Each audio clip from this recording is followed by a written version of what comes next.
keep her moving on. I'm gonna run till I drop to the break of dawn. Never gonna stop till I see the light. I'm feeling high, my little lady. I'm gonna take it to the other side. You know I used to smoke too much. You know I used to drink too much. Take a ride in my car. You can get me high, high, high. You know I used to smoke too much. And you know I used to drink too much. Take a ride in my car. We're gonna get real. Oh, I'm feeling good, my little lady. She's gonna take me to the other side. I'm feeling nice, my little lady. She's gonna keep me moving on. I'm gonna run till I drop to the break of dawn. Never gonna stop, she's gonna treat me right. I'm feeling good, my little lady. She's gonna take me to the other side. You know I used to smoke too much. And you know I used to drink too much. Take a ride in my car, and you can get me high, high, high. You know I used to smoke too much. And you know I used to drink too much. Take a ride in my car, and we're gonna get real. Come on, baby. Let's take a ride. I don't know where we're gonna go, but first, let's dance.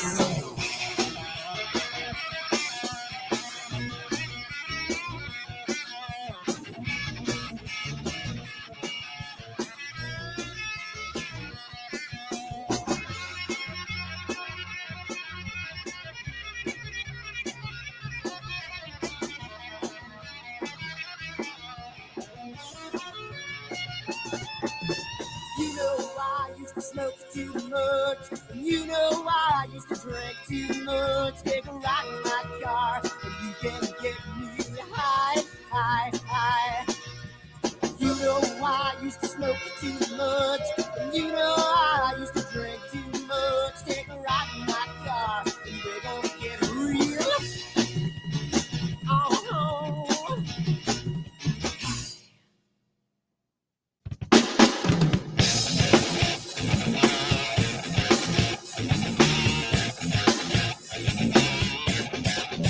Hi everyone, Dan here, and I just wanted to put a little snippet about AstroWorld and what we do because I want to start getting the word out because I think it's becoming more and more of a giant community, and I want to get the word out to some other people. So what we do at AstroWorld is we hold astrophotography chats on Wednesdays at 9 p.m. and Fridays at 8 p.m. Eastern time. And we just talk astrophotography. Wednesday's more of a techie kind of advanced intermediate, and Fridays is more of a newbie kind of thing. So if you want to check us out, and if you want to, hang out with some semi-decent people that like to go off the rails a little bit and have fun while they're doing it, come check us out at astroworldweb.com, and you can check out the schedule, and you can sign up for all the free giveaways that we do. We just gave away an Eagle 4 Pro, an Optolong filter kit, Charles Brackenstein's books, and a whole bunch of other stuff. So come to astroworldweb.com, hang out with us, have a good time, and as always, remember to keep imaging, keep educating, and clear skies. And I'll see you soon. Bye-bye.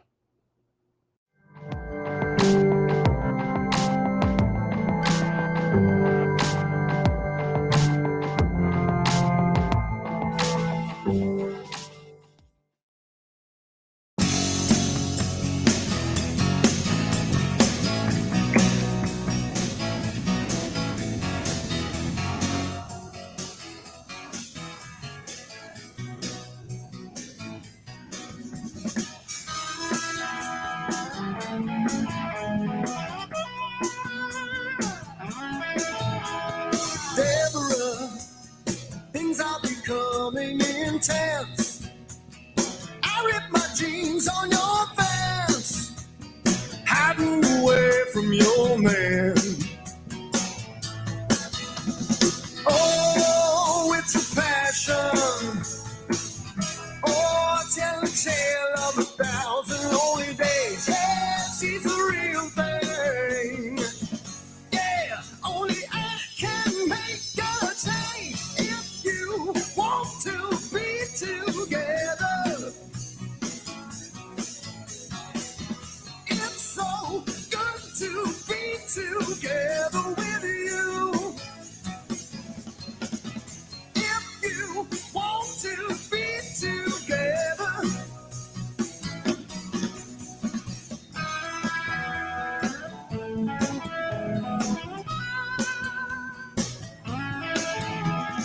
Deborah, I'm getting caught in the rain. Standing here calling your name. Guess I got no one to blame. Yeah, it's a small town. Yeah, all the people turn and stare. Oh, it's a secret. Hey, let them see me. I don't care if you want to be together. It's so good to be together with you. If you want to be together.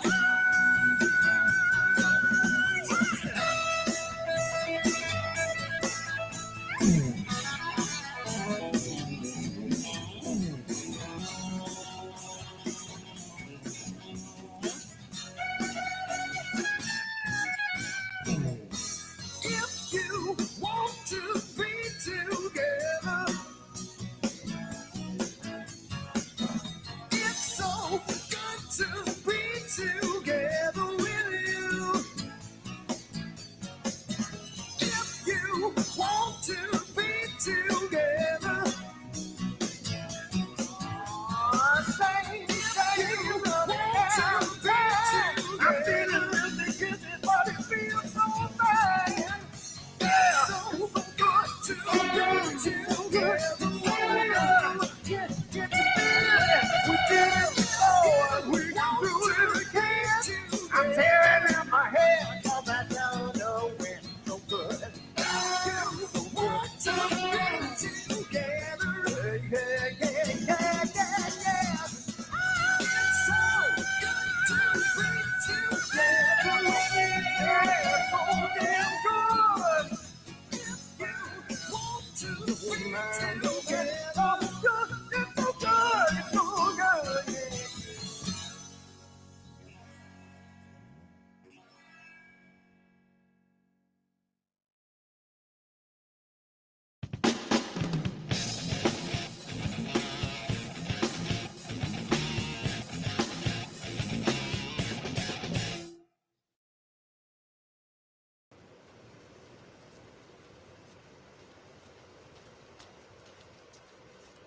What the hell's wrong with my telescope now?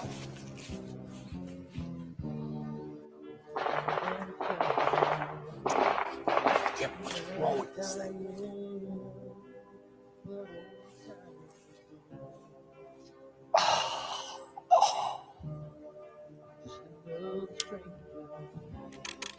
The lost Lone Ranger, can I break this spell?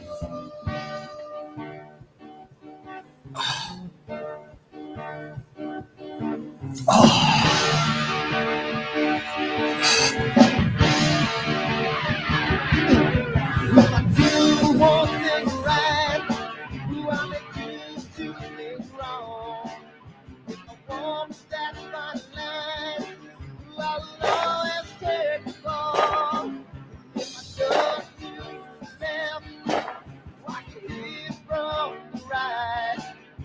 I sleep all day long, and then I'm creeping through the night.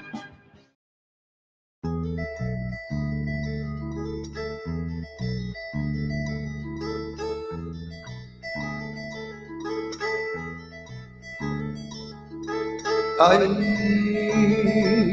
what it was that made me want you. She couldn't understand what made me hard. She's climbing in out my open window. I'm laying here alone and cold and dread. Yeah.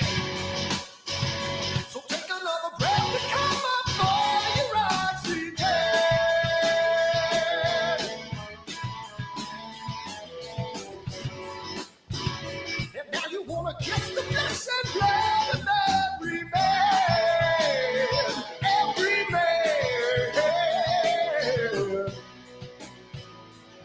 And when the moon is full and the wolves will howl, she swam across the lake just to get to my house. Yes. And she said, I want more. Give me more. Disgusting stuff. I want more. A little bit of. Give me more. Disgusting stuff. Disgusting stuff.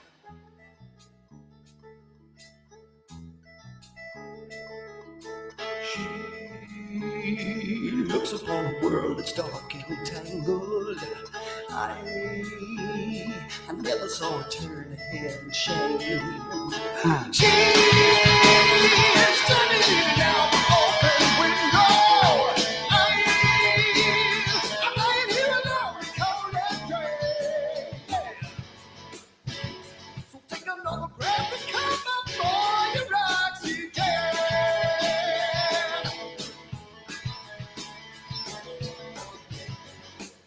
Hey, you know you wanna kiss the flesh and blood of every man, every man. Well, we all took turns and you swallowed the world. I never realized they had sat with us, man. And she said, I want more. Give me more disgusting stuff. A little bit of disgusting stuff. Disgusting stuff. Oh, you're making me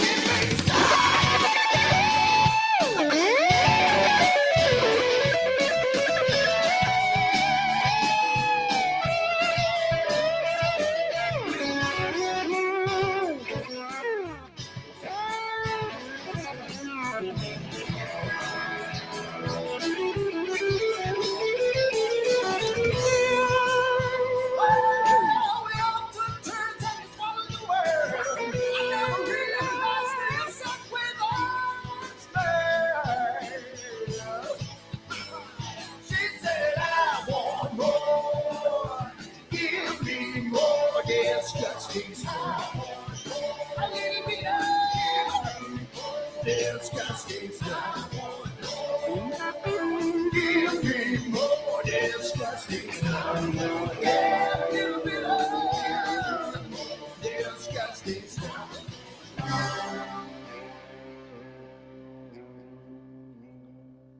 I want more.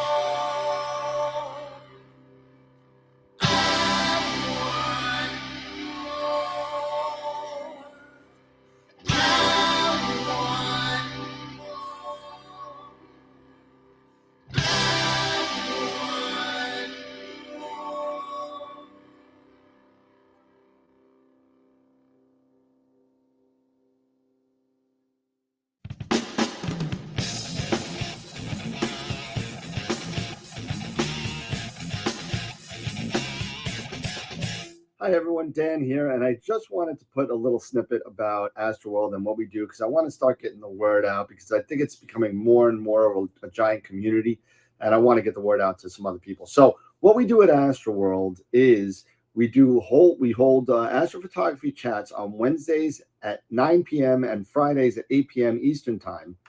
And we just talk astrophotography. Wednesday's more of a techie kind of advanced intermediate, and Fridays is more of a newbie kind of thing. So if you want to check us out, and if you want to, hang out with some semi-decent people that like to go off the rails a little bit and have fun while they're doing it, come check us out at astroworldweb.com, and you can check out the schedule, and you can sign up for all the free giveaways that we do. We just gave away an Eagle 4 Pro, an Optilong filter kit, Charles Brackenstein's books, and a whole bunch of other stuff. So come to astroworldweb.com, hang out with us, have a good time, and as always, remember to keep imaging, keep educating, and clear skies. And I'll see you soon. Bye-bye.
What the hell's wrong with my telescope now?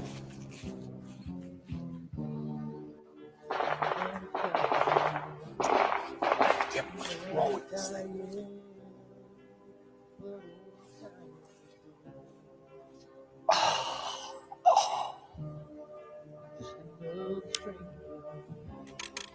The lost Lone Ranger, can I break this spell?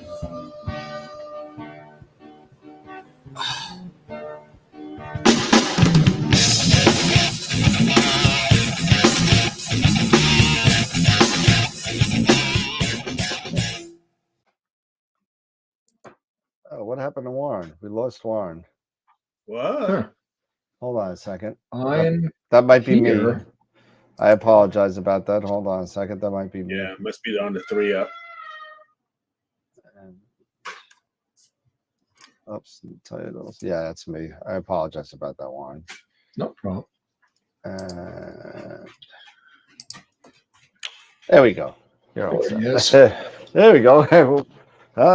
It wouldn't be Astro without a Dan Higgins glitch. So, there we go. So we are here again tonight. We have Warren Keller for his revisit to finish up that M51 that we were working on. What was that, last month already? Was it a month already? Yeah, it was. Yeah, it was like first weekend. It was right after April Fool's Day. Yeah, And, before we went off for NEAF and everything. Oh man, what a week, what a whirlwind that was. Whew. Yeah, Yeah, so we're gonna do that. But before we get to everything that Warren's got to show us, we should just go over the sponsors, because Warren's and Masters of Pix Insight and IP for AP as well. So one of the biggest sponsors we got, and thank you so much for the support, and everything. You guys have been awesome for us. So thank you so much for everything. That's good. But let's run this real quick. There we go. And so let me turn this guy off. There we go. We'll turn off the scroll for a little bit. And so our first sponsor, thank you for Woodland Hills Camera and Telescope. We're going to be giving away a $50 gift certificate to Woodland Hills at the end of the month. So they give us lots of cash giveaway. So thank you to them. Also, we're going to be giving thanks to Primaluce Lab, Camera Concepts, and Optolong, who also give us lots of good stuff. We just gave away a Optolong L Extreme last Friday. Really fun. We did it a little different than what we do before. Basically, I wrote a number on a piece of paper, and everybody was putting numbers in the chat and trying to guess the number. So that's the way we do it. So Terry Martin, congratulations. It's on the way to you now. Primaluce Lab and Camera Concepts have always given us stuff as well. Our super giant level, Masters of Pix Insight and IP for AP, Superstars, super giant level. We're actually giving away if you missed it on Tuesday was their monthly workshop. And however, if you missed it, you have a chance to win tonight another workshop where you could use to get the last workshop. So you could use it for whatever you want. It doesn't have to be that workshop. But again, we'll be able to give, and we also give away one IP for AP yearly subscription every month until probably we stopped doing the show because they've been so good to us. So thank you so much to Masters of Pix Insight and IP4AP. We also can't do this without our member sponsors. And if you're new to the show and you're not aware of what we do, welcome. We also have a Patreon subscription where you can get some content that's not shown on YouTube and any other social media that we have out there. But if you want that, go check us out on Patreon under AstroWorld TV, and you can be a subscriber there. Our Off the Rails members, Sean Nielsen and Bob, we have like 6 different levels, so you're gonna have to excuse me. Quasar members, John, Dr. Hassan, and Chris. Black Hole, Charity, George, Mike, Dave, Dan, and Tom. And yes, Charity, I know I still owe you a shirt. I apologize. And Bob, Gideon, and Deborah, and Red Giant. Then all the main sequence members, thank you so much. And our White Dwarf members and our Protostar members. So thank you so much. If you missed it last, what was it 5 days ago? Last Friday. Pavel Kagas was on from Moravian Instruments. A really great time with Pavel. He stayed up till like 5 o'clock in the morning because he's from the Czech Republic. And he was talking all about every single product line that he has, from the entry-level CMOS cameras that he has all the way up to the massive C5, which you see him holding right there. So unbelievable stuff. And thank you to Pavel for going on and hanging out with us and staying on so late. Looking forward to having him again. Tonight, again, and you see him in the middle, Warren Keller is on tonight and is going to be doing part 2 of his of the M51 that we were working on the workflow for. So it's going to be a lot of fun with that. And our next guest, and it looks like it's being forwarded until July.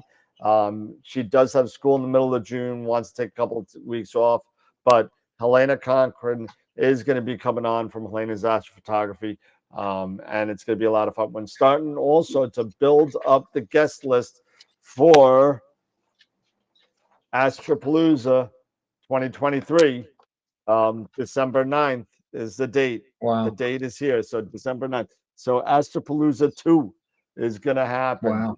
And it's crazy. We're getting ready to gear up for that. And of course, go check us out. Our Discord channel is growing huge. Go check us out at AstroWorld's Q&A on Discord. We got about 130 people on there talking, helping people. It's a really great resource for anybody who's having any issues or questions, or just generally just want to talk about astrophotography. It's a really cool thing. Also, we're on Twitch, Twitter, Instagram, and Facebook. So thank you, everybody, for dealing with my lovely spiel that we have here. And before we begin. Oh, yes, Eric's got his thing. I apologize. I just run right over your part of the thing. You're just gonna run over me. Just gonna run over it. You know what? You know what? I'm like, I got 7 minutes, so I'm good. Okay. But yeah, Eric, go. But thank you, everybody, for joining us. And again, as I say in every show, if you like what we're doing, you appreciate, what we're trying to accomplish here, bringing you guys guests like Warren Keller to give you, to help you get better at your astro imaging with Pix Insight and all of the other guests we bring on. Do me a huge, huge favor. Smash the like button if you're on Facebook. If you're on YouTube, give us a thumbs up. Share the show. If you're on YouTube, share the link to your friends who are interested in astronomy and astro imaging, who just have not discovered AstroWorld and AstroWorld TV yet. And again, check us out on Discord, everywhere else that we are, popping up on. But please share the show. Hulk smash, Super smash, Super Mario smash the like button, whatever you got to do.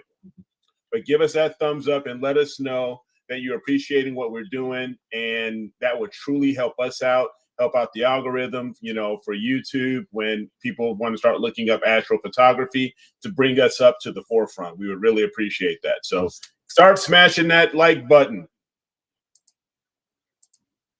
that's all I got. So we can now let's hop into this. I'm looking forward to this. So I've always looked forward to having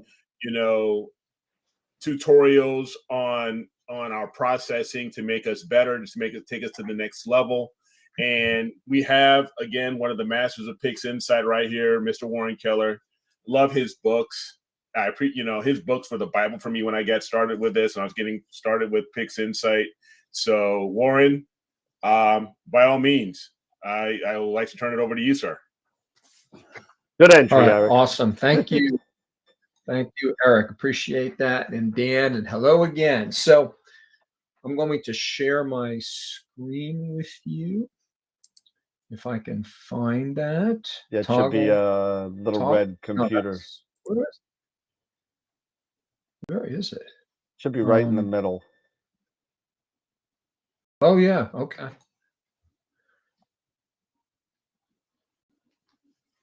Window, Pix Insight. There we go. All right.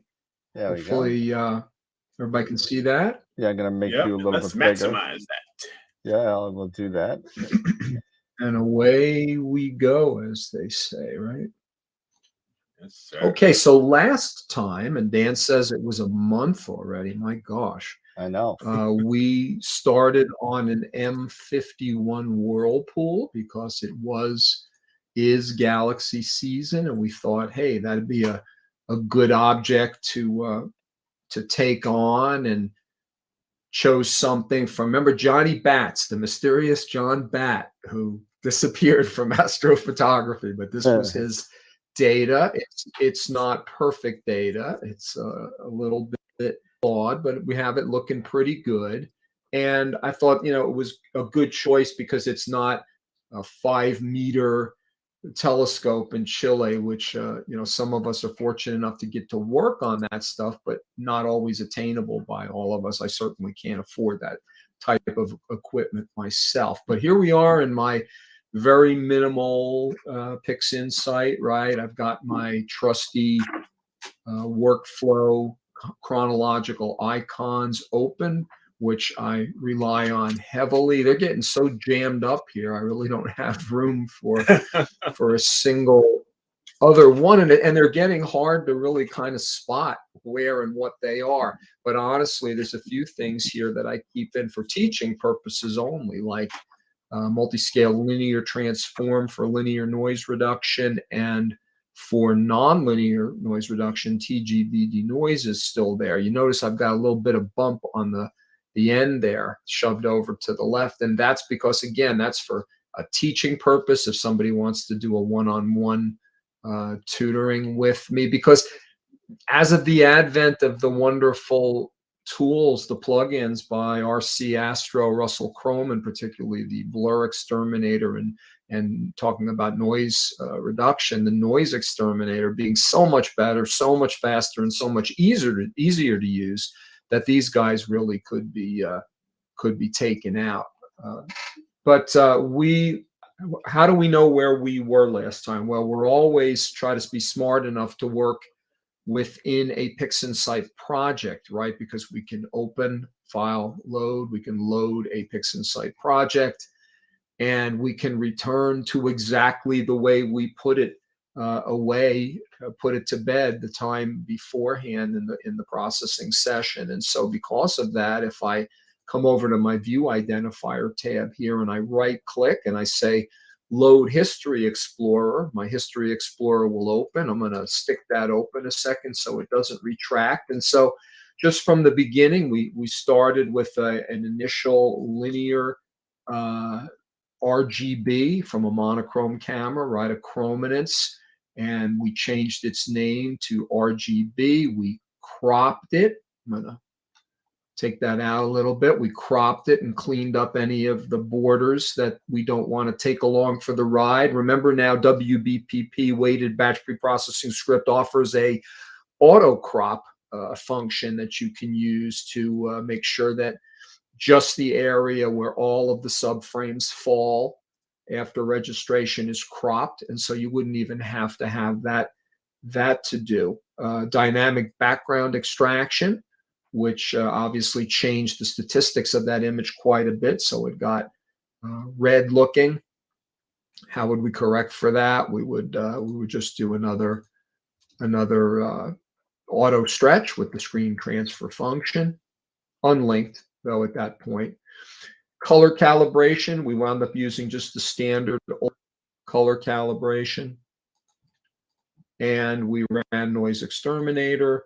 And finally, I'm going to turn off our auto stretch because we ran histogram transformation to stretch that image.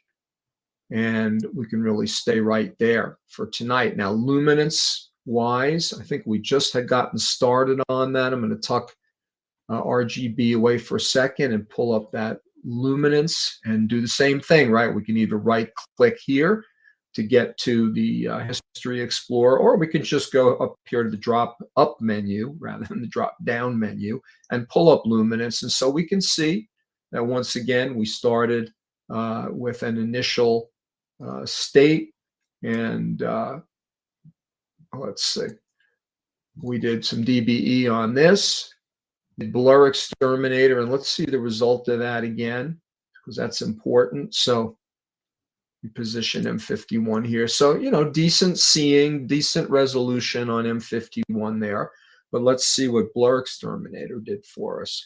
So fairly dramatic in this case. You know, I was saying to some folks recently, you know, the better the resolution, the better the native seeing, and the higher the resolution, the more dramatic blur exterminator can actually be. Let me dim those midtones down a little bit so we get a little bit better look. So before, and I'm going slowly in case we've got some lag going on, and after. That's pretty dramatic, guys, isn't it? You know, not only the highlights, but also the dark lanes, all the features really getting developed tremendously when we get that atmospheric blurring out of there. Then noise exterminator, and to really see that, let's go into the noisier background sky, and let's boost the temporary auto stretch on that. And maybe I'll back off a click so we can see the galaxy and the weaker part of the tail and the background. And so let's see what noise exterminator did for us. So again, before and after, and big come back a little tighter before and after. You know, machine learning, right? It understands what that noise looks like in our images, and it doesn't impact any of the legitimate structures at all without even having to use masks typically. So a great time saver. That's awesome. And a great tool. Absolutely. And it looks like I changed the name with the the image identifier process, which is actually available when you double click the view identifier tab. And we changed the name to just luminance. So this is still a linear image. How do we know that? Because if I take the temporary auto stretch off of there, it goes away. And when I put it back on again, the green line on the identifier tab tells us we have a stretch in place. So with BXT done and linear noise reduction done, the very things that we really want to do when the image is linear, we are ready to delinearize. We're ready to stretch this bad boy. There are many intensity transformations when you look on that submenu, but as far as actual stretching, most of the time it's going to be histogram transformation, particularly for an image like this that has a lot of contrast and detail. Although masked stretch can be a nice option for wide field, lower res, wider field images where we really want to downplay the star contribution from the get-go. So HT and mask stretch, then, you know, this is an interesting plugin that you can get from those fellows. Perhaps they've been guests on here. I don't know. Not something that I use a lot, but interesting. Some of the other ones, though, don't concern yourself with so much. So Histogram transformation again, like we did with the RGB. I want to select luminance so I can actually see the histogram. And believe it or not, that histogram is hiding over there on the left-hand side where it should be, because an astrophoto, when it comes off of our camera in a linear state, that's reality, guys, right? So the levels of gray are so close together that we can only see the cores of the brightest stars. And when we start off initially, before we stretch or develop that histogram, all of those values in the graph are scrunched into that spike. And it's our goal then to kind of stretch this out, develop that histogram so that we create more levels of gray, more contrast, in a sense, artificially, but in a nonlinear way when we're ready to stretch. So you can do it from scratch here with the histogram transformation tool. You can do what I'm going to do, which is get a head start by bringing the STF temporary stretch over. And you can make all the adjustments on that side, or you can kind of prepare things a little bit over here to get it looking a little bit more in the ballpark of where you're going to want to be. Doesn't matter. The only thing here with the STF is, although it is a transfer curve, again, it's temporary, and we don't have a reference. We don't have a histogram reference. We don't have a graph down here, so we really can't tell where the black point ought to be, where the midtone should be. So I'm checking. I've got the new instance arrow, and I'm just going to drag and I'm going to drop it right on that bottom bar. And you can see that transfer curve has come over. And at that point, I would deselect the temporary stretch, and I would open the real-time preview. So I can interface with this a little bit and make sure that I've got as optimal a stretch as I can get. Now, interestingly, although I thought that that background level looked pretty good, it really looks to be, well, almost clipped a bit. Sometimes clipping is a necessary thing, depending on what we're dealing with, but not something that we want to do most of the time. I'm going to reset that 1-to-1 and just try to get in here a little bit closer. And of course, you can type your values up here as well. I just didn't want to lose that like that. Again, I lost it. Yeah, there it goes. Okay, but if you really look at this, and I think we did a good job of cropping.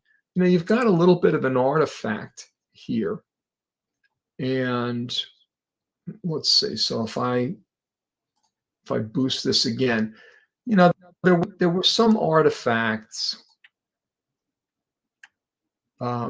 that are probably throwing this histogram off. And I'm going to take that off again. So I'm going to just ignore this and chalk that up to artifact, that spike on the left. And if you notice, there's some other funniness, but the real data kind of starts right on that upslope there. And if I back off to there, that might be a good thing to do. Now that's telling me I'm clipping, 12,000 pixels. Still a pretty low percentage of things, but it doesn't scare me because, again, I'm the boss. I've got eyes, I've got a brain, and they're telling me something, in this case, a little different than what the graph is showing me. And so I'm looking at the background sky and I think, well, I don't want that kind of wasted contrast there. So yeah, I'm almost really okay to go back to that starting point where we were before. And then if I want to investigate where the midtones wound up,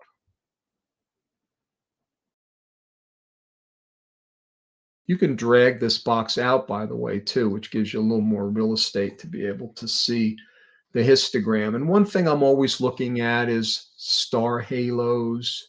I don't want to get them too bright, too big. And I want to see the galaxy. I don't want to overstretch the core and the main part of the galaxy, wherever my object is. I'm just really revealing a little bit of the extended tail and such. And I know that I can come back in here with curves or whatever later on and do a little bit more stretching. And of course, I'm trying to match my chrominance pretty well. Some people get very deep into numbers trying to match. I'm really, again, using my eye and my brain.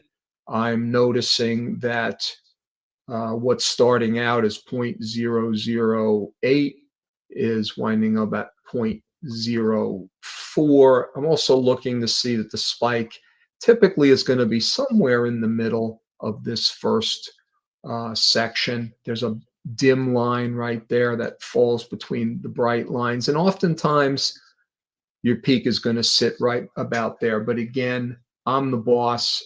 I think this looks good to me and correct to me. So I'm okay with that spike sitting back there. I'm going to close the real-time preview and I'm going to apply that stretch. We now have a nonlinear luminance image. And with a nonlinear luminance and a nonlinear chrominance, we're ready to do our LRGB combination. Now, we definitely have some flaws in this background, some modeling.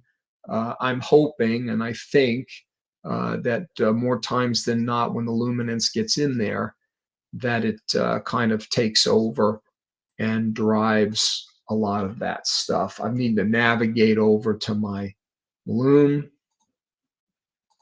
And I'm not going to change anything. We have a calibrated color image, so I don't want to change channel weights, and I don't want more or less lightness contribution from the luminance, and I don't want to color saturate here because it's just not a good place to do that, right? There's no mask to protect areas where we don't want color saturation, and we have more sophisticated noise reduction tools today than this chrominance noise reduction. Probably wouldn't hurt anything, but I'm going to leave that alone. And so I would say that was a really nice match, very even. And you can see that the overall quality of the image really improved with that. There's more smoothness. The modeling has disappeared from the rather weak color channels. The stars are tighter from Blur Exterminator. The detail is much enhanced in the galaxy itself, right? If you recall from last time, or you can probably review the video, we didn't wind up running Blur Exterminator on the chrominance at all. Could have used the correct only feature, but as it didn't really have any out of round stars or any chromatic aberration around the stars, and since deblurring chrominance really doesn't make much sense when you have luminance, which is going to again overtake that, I didn't see any reason to do it. So my practice is typically, because I'm a big color fan and I like color and I like to know that I've got what it takes. Hey, you got what it takes, boy. You know, to make a pretty image, a good color image. I always go after color early on. Some people do not, but I just need reassurance that, hey, no, this is going to wind up to be a good looking image. And so before I color saturate in any way, it's my practice to then say, well, can I do a little bit better with noise reduction? Because now I'm stretched. And you saw me put a temporary stretch on top of the nonlinear image just to help me visualize things a little bit better. Now, as far as that mottling, as far as the chromaticity in the background, the reds and greens, noise exterminator is not going to help me, but another dose of noise exterminator will help me with this little bit of pepper in there, the small scale actual noise. So I'm going to open it back up again, and we could test with a standard preview since we don't have a real-time preview available, or we could just throw it at the image if we wanted to, but let's be proper and create a preview. Let's take this at 100%, basically at a setting of one. Oops, it needs a bigger preview. So how do we edit previews in PixInsight? We can actually go Alt-E, or if we don't remember our keyboard shortcuts, we look for cursor modes. And if we go to the Edit Preview mode, Alt-E, that'll let us make this bigger. And it'll keep NXT Noise Exterminator happy. Hopefully that's big enough. If it's not, it'll tell us.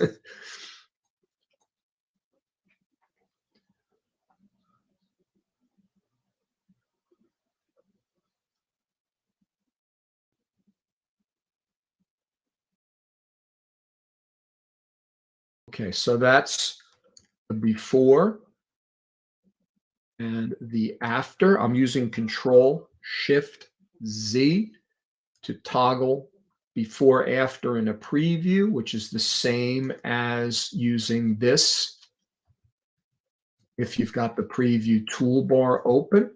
And so maybe that's more than I need. So let me drag and drop again. So I have a matching size and position preview. And let's dial this all the way back to 0.5.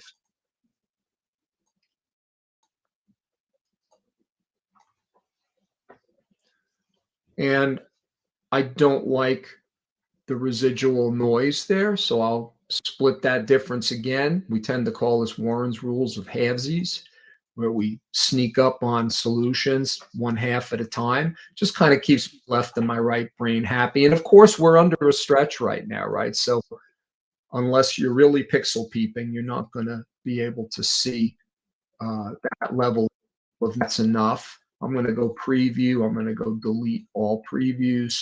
I'm going to remove that stretch, and then we'll just apply this. And this might be a point where you might think about a little unsharp masking from NXT, which is noise aware, and it's AI-based detail enhancement, but I don't love it, and I tend not to use it these days. Okay, so we've got a beautiful, smooth image here, and really ready to go to town with it, make it a little bit more beautiful. And it's always a good idea to save your project on the fly when you've completed major steps. I'll let that go a little bit though. So color saturation. So this is really, with the new tools, this is the first time that I do need a mask, a range mask, a brightness range mask, because I want to add color to the galaxies and stars, but I don't want to add it to that already noisy, colorful background. Now we can do something about that as well. So to make sure that we get 100% contribution from the red, green, and blue components of the color image when we extract a grayscale lightness image out of here, we could use RGB working space, and with a 1:1:1 lightness coefficient, we could apply that here. And so now if we extract the lightness component, we can do that here or with channel extraction. We know that we've got equal contribution from the 3 channels. So this could be our mask. Yes. Yes, real quick. Would you like any questions, take any questions right now? Would you like to wait until the end of you going through the tutorial? Let me just finish like the immediate thought I'm on, and then I wouldn't mind taking a question or two. So I was going to say, we could have used the luminance as a mask now that it's already inserted into the RGB, or we could have cloned the luminance and made ourselves a mask, right? So in a sense, I've kind of done an extra step, but I thought I would show you that. And that would be very apropos for people with a one-shot color image who only have the color image and need a grayscale mask for optimal results. So I'm going to rename this now L mask. And I talk about making masks more efficient. And efficient masks really select in light shades, and really protect in dark shades. So if we make darks darker and lights lighter, that mask can become more efficient. I'm going to click the clip shadows button, which I've set up here for 2.0. And as you can see with the real-time preview, my background is much darker now, and it'll serve me better as a mask. I might even make that a little bit more dark, and I might brighten up my midtones a little bit. You could even move the highlight slider in a mask. A mask does not have to be pretty. It just has to be efficient and work well. So I'm going to do that. And I am going to tuck this mask away in a stack where I'll keep my masks. And I'm going to apply that mask here for the next step. And I can do that in a variety of ways, but I'm going to do it this way. Right click, mask, select mask, remember L mask, and it shows initially. And that's what we want, right? We're revealing, we're selecting the strong signal, and we're protecting or hiding the weak signal with the opaque red portion. So I'm going to hide that mask. I'm using Control K to do that. And then I'm going to stop, Eric, and take a question. Yeah. We have here, Tom was asking, what would help with the color multing since Noise Exterminator won't take it out? Right. So what I would do is, and we could even do that now, is simply pull down that chromaticism in there. So just as we're going to add color saturation to the good stuff, we can pull some of that nasty stuff down. And so we'll see that in a minute. Any other question? Nope, that's the only one for right now. Okay. Okay, great. Okay. So then with that in mind, maybe instead of this, we invert the mask. And again, a variety of ways of doing that. But the easiest way would be either the mask toolbar, or again, in the context menu, mask controls, we can simply invert the mask. And now it's very easy to see the galaxy, the stars, the background galaxies are being protected by the opaque red, and the background is being revealed by the translucent black area. So I hid the mask, and let's get out curves transformation. And I'm going to reset the tool, slide into the saturation channel, open a real-time preview, and let's see what that looks like when I boost the heck out of the color in the background.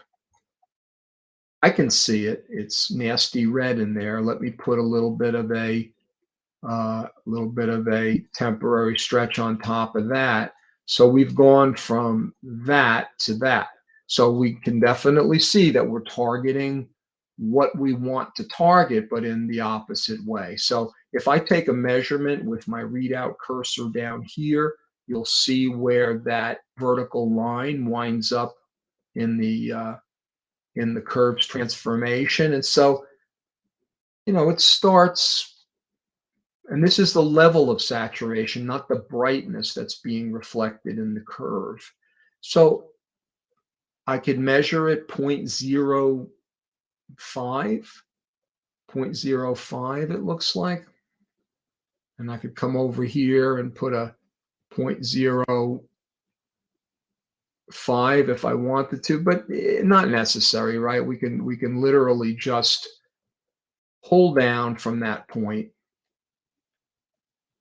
And I don't want to go too drastic, and I don't want to clip, but I think, if we take it down to there, so that would be the before and the after, and the before and the after, I think that's going to be fine.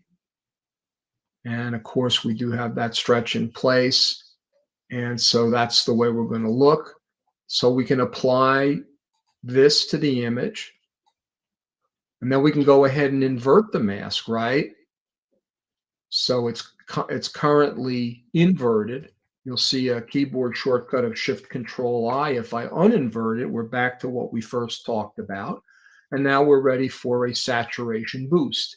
And since I've got my curves icon set up for that, I'm going to launch it again.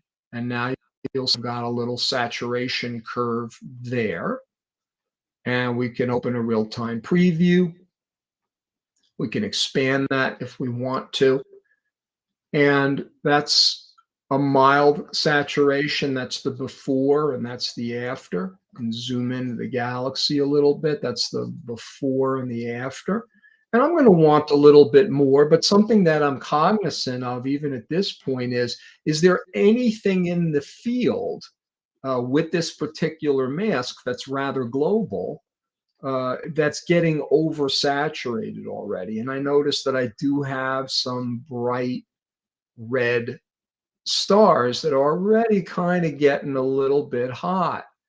And so maybe I come into the curve about there and I pull those down a little bit, letting the less saturated stuff get saturated and the more saturated stuff getting held down a little bit. So I'm going to apply that. But I think I'm just going to come right in and I'm going to do another hit of that. And so let's open the real-time preview again. And so if you're wondering how this curve was created because you don't see any control points along it, well, notice when I navigate through the little arrows here, next point, you see a value of 750 and it turns a 0.00750. It turns out I've got a little control point wedged up against the anchor, and that creates the curve. And I don't like to go much further than that. I like to see the top of that curve round out, just cause it's probably no big deal at all, but that's something that I do. So the galaxy's looking real pretty. We're getting some nice blues, some nice H2 pink knots, but I also want to make sure again that I'm not getting these oversaturated guys here. And so if I want to protect against that, I take another measurement and I kind of bring that down a little bit. Huh. And, you know, you can get fancy with this curve, but basically the essence of it is this is the lesser saturated pixels and this is the more saturated pixels. And you can curve to your heart's content a shape that you think will accomplish that. But we've still got a good amount of color saturation on the galaxy. I think that looks pretty. I was working on another set of the same object, in fact, today for somebody else, and the data just wasn't as nice as Johnny Bat's. So, so I'm glad to see this color looking as pretty as it is. So I'm going to do that. And now I think would be a great time to remove stars if I was going to do that. Now, we have StarNet 2, we have Star Exterminator. They are both really good. There's a bit of a difference in the two of them, but they're both very good. StarNet 2, of course, is free. But you know, we also know how to make star masks, don't we? So it's not an absolute necessity that we take the stars out, although it could make processing easier. Now, there's something that I'm considering right now. At present, Star Exterminator tends to pull out H2 regions out of galaxies. It doesn't see the difference between these, and really, why should it? And actual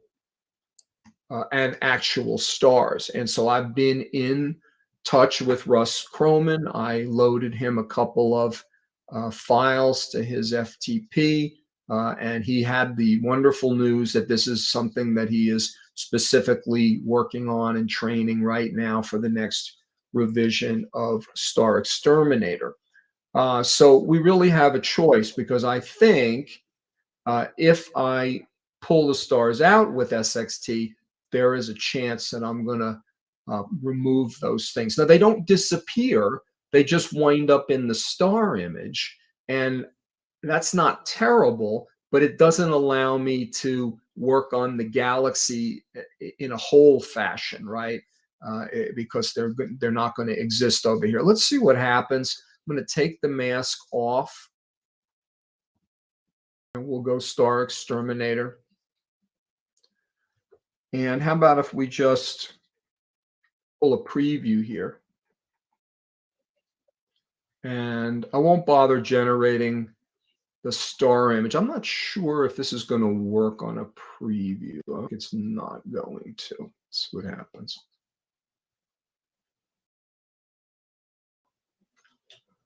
Well, seems to be working. Yep. Okay. Yep. Yeah, seems to be. Yeah. Okay, so let's go before and after. So yep, they're all gone. So this one goes. Actually, some of them are gone. Some of them aren't. And this one goes, and these go, but not this one. Yeah. And that's because it's, you know, non-stellar enough looking that it's not. So what I have done is in the recent past, is to block the galaxy from having stars removed, so that I can keep those there. But you know, I can also use a star mask just as easily. So really, it's a choice. Let's see how we do with a star mask. I think we would probably do fine, very close to defaults. These are the defaults of the star mask process. These are my defaults. And really, the only change I see is the mask smoothness is reduced some. I think the scale is a bit larger, although we don't really have any really large stars here to worry about. So with the mask pre-processing at defaults, I think we should do fine. Now for nebulae, for narrowband, and even for galaxies, yeah, sure, I do use the star removal tools because it just makes it that much easier, right? So I'm not thrilled with that one. I could alter this. I could use histogram transformation and point it to star mask and real-time preview. And I could pull my midtones down to get that galaxy out of there. I could also use the clone stamp. That looks pretty good. And that's not bad at all. Let me tuck this back with my other mask, because really now I think, okay, so what is my goal at this point? Well, my main goal is, since I'm smooth, since I've got color saturation where I want it, I really want to concentrate on M51. And I may not even need that mask right now. One thing that's coming to mind is this is an object that works really well with a high dynamic range transform on these bright cores, particularly that core. And so if I was going to use either HDRMT or color corrected HDRMT, I would need that star mask on, because we know that HDR compression tools have funny effects on stars. So let's try that first. Let's go star mask inverted, because I know I want it inverted from the get-go, so I might as well do that now. And if I check it, I can see that my stars are protected in red. And I'm going to go, instead of HDRMT, which does a great job, but tends to kill color saturation a bit, I'm going to use a newer script by guess who? Russell Croman. And it is available on the PI forum. It's not very obvious. If you are not finding it, drop Dan or myself a line and I will point you to it. But if you Google a thread on color corrected HDR-MT in the PixInsight forum, that's where that script is posted. So it looks similar to HDR-MT. More times than not, as far as the wavelet layers, 6 is a good choice for that compression without too much. And he also has an internal lightness mask, which, like this, protects things that you don't want compressed. But again, because it has ill effects on some brighter stars, it's a good idea to have a mask on there as well. He includes, whereas HDR-MT does not, you get a great result with HDR-MT, but you have to blend it typically with your working image using pixel math because you don't have an amount slider.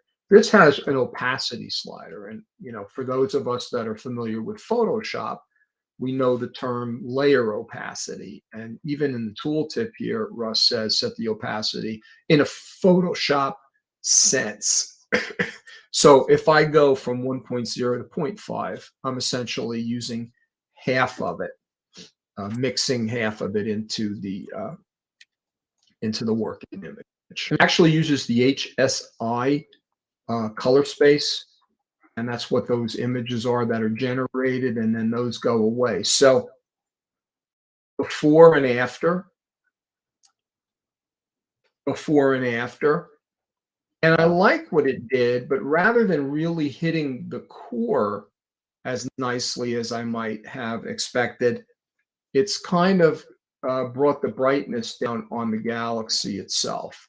But it doesn't look bad, by any means. So you could decide on that, or an alternate way to go would be, let's see, is to take the stars out and then use a game script mask to only select the cores. But then we have the problem of those H2 knots going away. And if I'm going to do that, then I'm going to protect the galaxy and I'm going to pull the stars out. So I need a vote. I need somebody to decide what we want to do here, because I'm not sure what I want to do here. But me personally, I want to protect the hydrogen.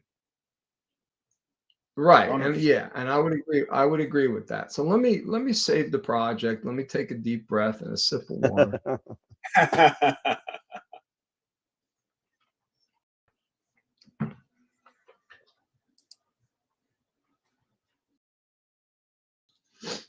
So let's go to the game script.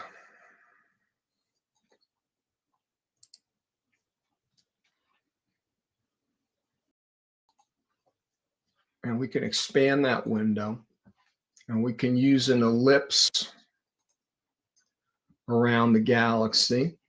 You also have the ability to make a multi-point mask with this.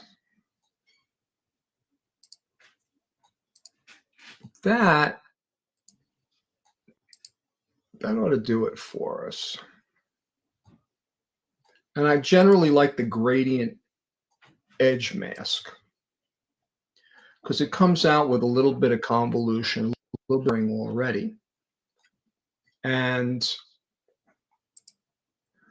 I'm going to put a little bit more on there.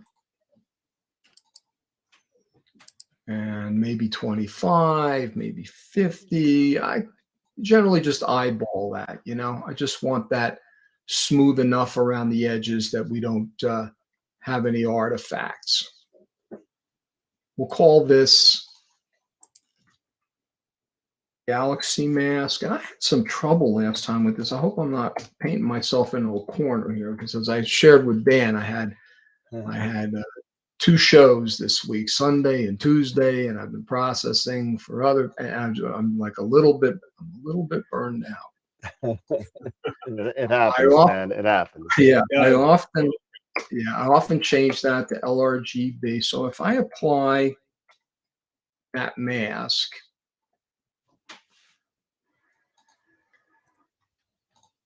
And that is the galaxy mask. And if I invert that, that's going to protect our galaxy. And now I'm going to run Star Exterminator again. Could use StarNet too. Another thing that SXT is better at, well, two things that SXT is better than SN2 at is better on linear star removal. They both work about the same for nonlinear star removal. And SXT, as of the last revision, is better at isolating background galaxies like this and leaving them behind as non-stellar objects. So here's our LRGB stars. I don't think there's really anything we're going to need to do to this. You know, one thing that's interesting, I've had questions about this, is notice that the background is pure black, 0.00 in all three channels. So people have thought that, well, can I alter the star image in some way? Is it going to match the background illumination? It's actually pure black. So it's really just the stars in that image. So I'm going to tuck this guy up in here. You can see I'm very fussy about some certain things here. And reopening this, and we'll remove the mask for a second. And so now we've got all of that good stuff there. So we could do a few things. We could put that mask back on. I'm very hesitant of hitting Control M because I know in Skype that's mute. And I don't know that it's not going to happen here. So I'm trying not to use that. Okay, there we go. So we want some contrast enhancement, some sharpening, and we want maybe a little bit more color saturation as well. So it doesn't much matter what order we're doing this in. It's kind of a dance, iterative dance. I'm going to open MMT, multi-scale median transform,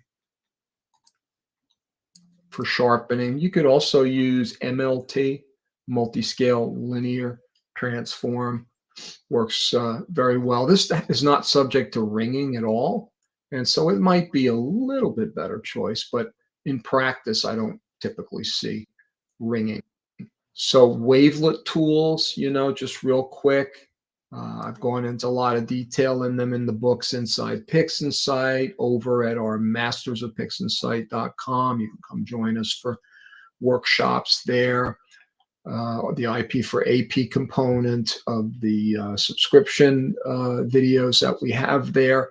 But basically, wavelets is a deconstruction of an image into separate planes or layers which relate to either very small structures, 1 pixel, 2 pixels, 4 pixels, 8 pixels, etc. And you can put different levels of either, in this case, sharpening or noise reduction based on the deconstruction of the image into different small, mid, and large scale structures. Here we're dealing with only 4 layers.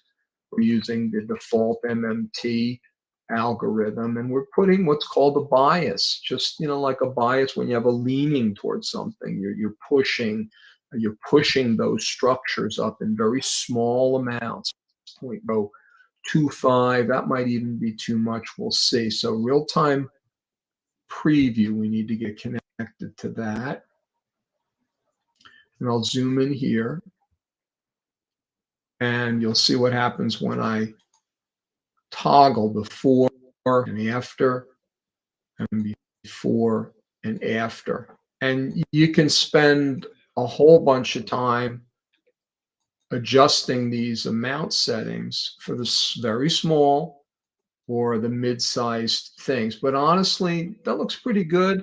And I think in the interest of time, we'll call it good enough. It's not over. It makes a statement, and I think that's decent. So I'm going to go ahead and apply that.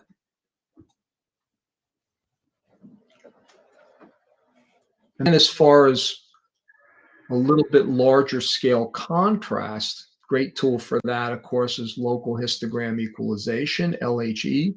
And right now I'm set on a very large kernel radius. And so this might be a time actually to make the mask inactive for a second. And I could come up here and just uncheck enable disable, and you'll see that brown tail turn gray. So the mask is sitting there, but it's not active. And the reason I'm doing that is, well, I might be able to boost the bias of the outer arms a little bit and also add contrast between the dark background sky and the outer reaches of the galaxy without the mask, because the mask didn't include everything. So you notice what's happening there. Subtle, but those larger structures are, being revealed. So maybe I lower the amount, leave the contrast at 1.5 times. Maybe I like something like that. And again, I've been at this a long time, but I agonize over this stuff. I go, gee, that looks good, but that looks good too.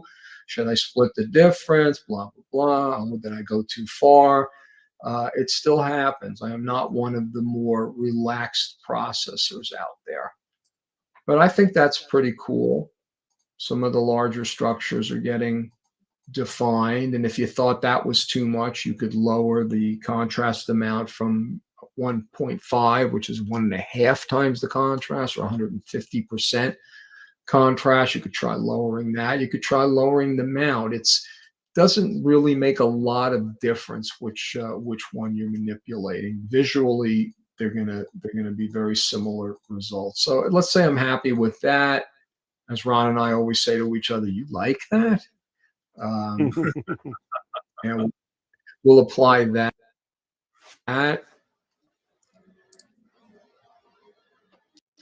And I'm going to go down to 1/2 of that kernel radius, down to 75.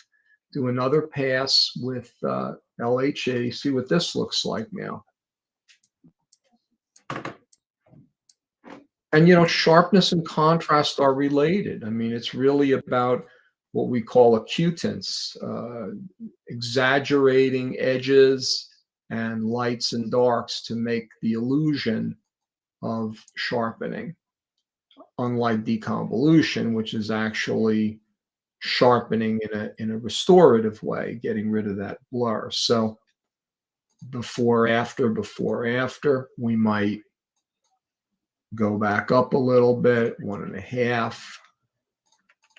Get the idea. You can kind of see those arms being more defined in the spiral. We've already taken care of the really small scale stuff. And if I think that that's a little bit too much, I think it can take, let's say 1.3. I think that's fine.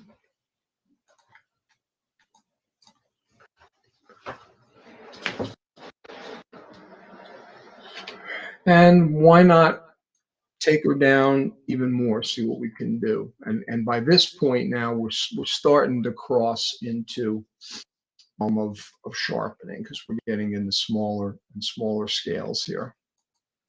But maybe it'll give us something that MMT didn't give us.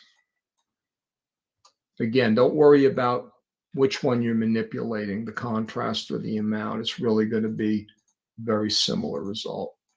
I think it can take that, no problem.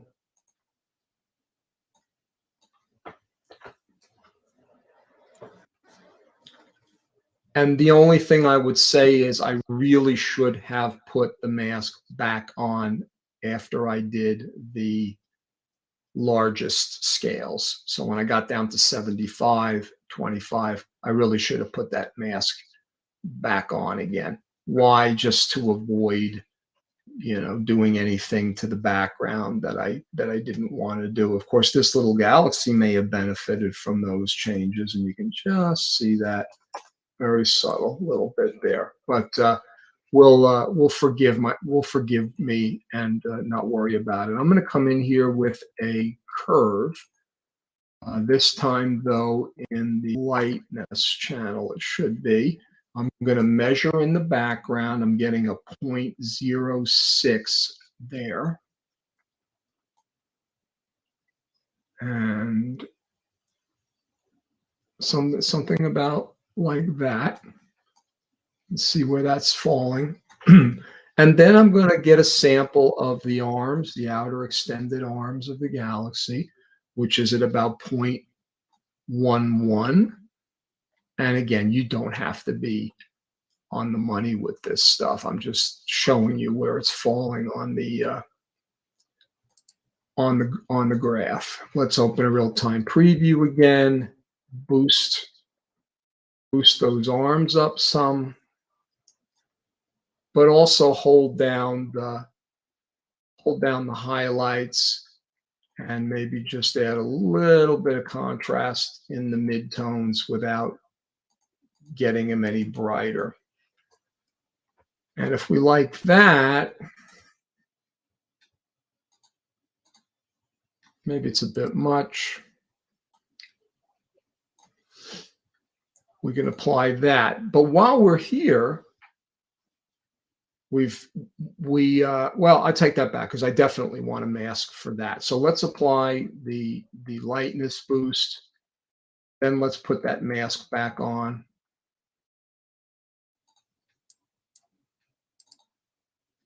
And let's go to the saturation channel again. In fact, let me get my stored curve saturation channel and real-time preview again. That's going to be crazy because we're very saturated over here. I'm going to halve my little point to 375.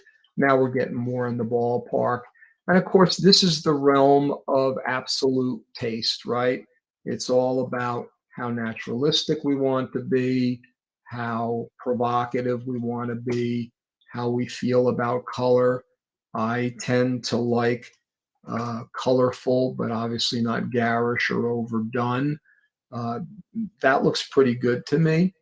And especially knowing that when the stars go back again, that the eye kind of gets taken away by those and the image the object of interest tends to lose some of its pizzazz. So that's kind of close to where I'd be. I don't know. If I thought that there was something oversaturated in here again, like maybe these H2 knots, I could start pulling down the top, but I'm not gonna do it. I'm not worried about it. I think you get. I think really that's good. I think that's pretty good. Yeah, really good.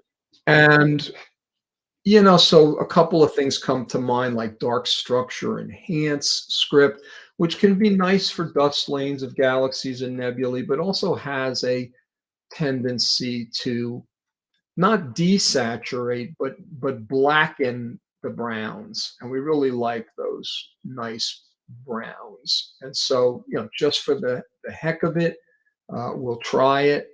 It does not let you use a mask on top. Here's our LRGB. Yeah, see, I did it. So I'm getting goofy here. So let me back up and let me put that mask on. Galaxy mask. Oh, you know what it is? It probably was there, but it wasn't active. So let's just reapply that curves transformation again with the color saturation. And now we'll remove it again and dark structure enhance. Just giving it a try. I'm going to back off the wavelet layers to 6 or 7 is as low as it goes. I find that's a good thing to do. I also find that the 3x3 linear interpolation is better at smaller scale structures. The amount I never like anywhere near the default of 0.4, 0.2, somewhere between 0.1 and 0.2. Maybe we go 15. And be advised that sometimes it tends to, give you larger scale darkening without actually getting the dark structures.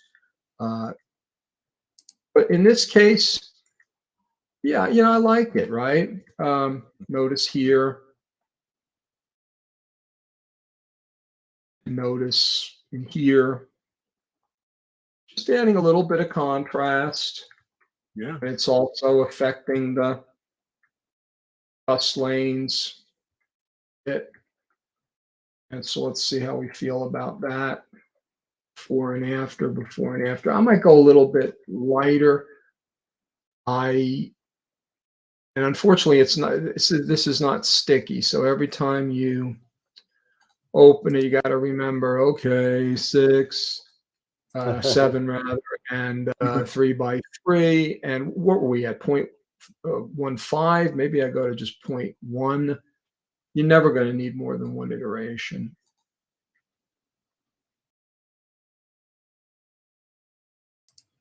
And not bad, it might be a little bit over. If anything, I could mix that result in with pixel math after the fact, but again, interest of time, I think we are fine. Now, I'm gonna save that project again. I do have some hydrogen alpha here. I don't know how long we want to go tonight. That's up to you. I mean, we got a good, 45 minutes or so left. Okay. So. Maybe we'll give that a shot. While the stars are out, it might be a great time to do that. So I'm going to have to consider things a little bit. So we have an HA image that is linear, and I want to make sure that that's still registered. And mixing HA and or O3 and broadband is always tricky, but in galaxies it's especially tricky, because really the only thing we're interested in is enhancing those H2, those hydrogen alpha regions in the arms of the galaxy. And I've had the privilege, I would call it a privilege, of actually seeing a hydrogen alpha tube excited by electrical current, and it really is brilliant pink. It's not red. And so I really try to avoid that blood red overdone kind of contribution. I don't want to lose the loveliness that we have here. And let me just make a statement too while I'm here. We did leave stars in here because we protected the galaxy from star exterminators. So you have to also consider that while you're doing everything, all the steps that we've done along the way. Maybe if there were larger stars here that were getting impacted by working on the galaxy, we'd have to refine the mask to block these guys out and not have them sharpened and made contrasty in the same way as the galaxy. So got a little bit of work. Let me take a sip of water here again.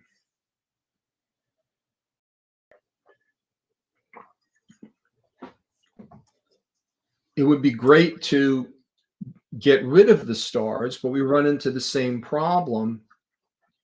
Are the H2 knots going to get compromised by removing stars? So let's do this. I'm not going to bother with blur exterminator, because I mean, this stuff is really going to contribute to color more than to detail, and they're in pretty good shape. But let me run noise exterminator on this full blast.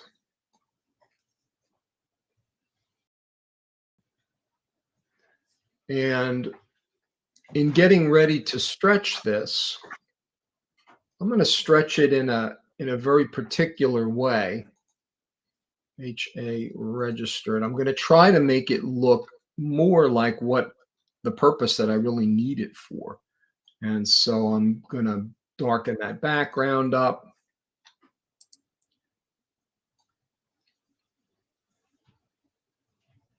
And maybe I brighten up just a tad, maybe not. maybe come all the way to there and scoot this over to HT, reset.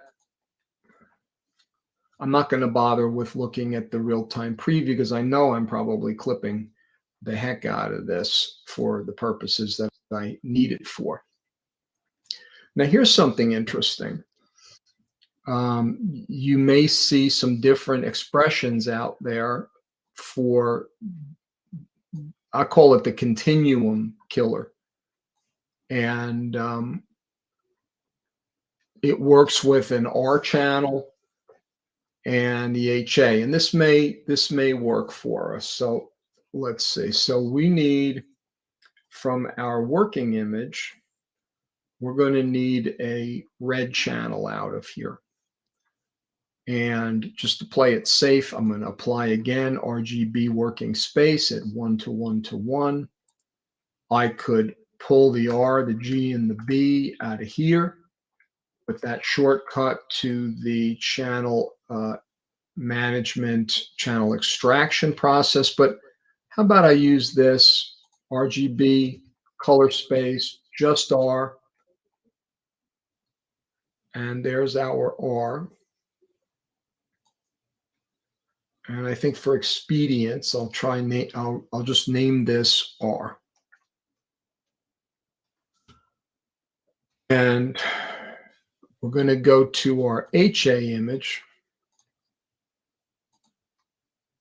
And I'm just going to name this HA to keep that easy. So now we'll see what this does. Not bad. Didn't do anything for the stars, but it's killing continuum. It's killing red contribution that we don't want and preserving the H2 knots. Okay. Yeah. And I've got an A multiplier here, which is in the symbols. And if I go a little heavier with it, from 0.25 to 0.5, that looks like a little bit too much. About 0.3. I think that's pretty good. Right? And so we'll keep this guy around for a minute. And I will tuck him. Yeah, we'll leave him there. We actually don't need this red channel anymore. You could save it within the project, but I don't think we need it. And I'm going to put on our galaxy mask again. And we will check that. Always a good idea to check it. And we're going to pull out another pixel math expression,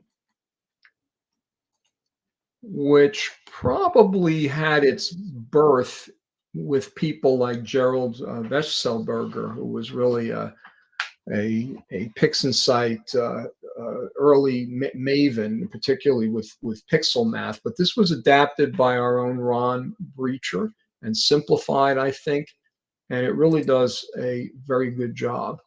So we named our image HA, so we don't have a problem there. And we have a multiplier factor here. Basically, it's setting up a battle. It's saying that if the hydrogen alpha is brighter than the broadband, then the narrow band will win the battle. And the green channel, we want nothing done. So $T stays the same. You really don't even need the 1 in brackets there.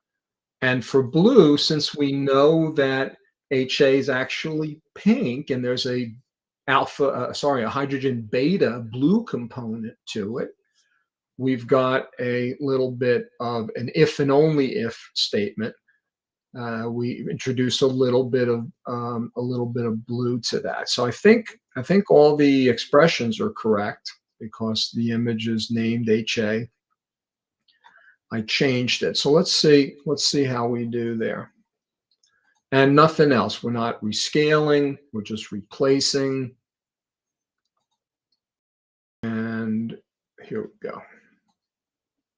Let's see, do we see any difference? No, no difference yet. Okay, so how about 1.5? And I don't see anything yet. And I'm trying to think.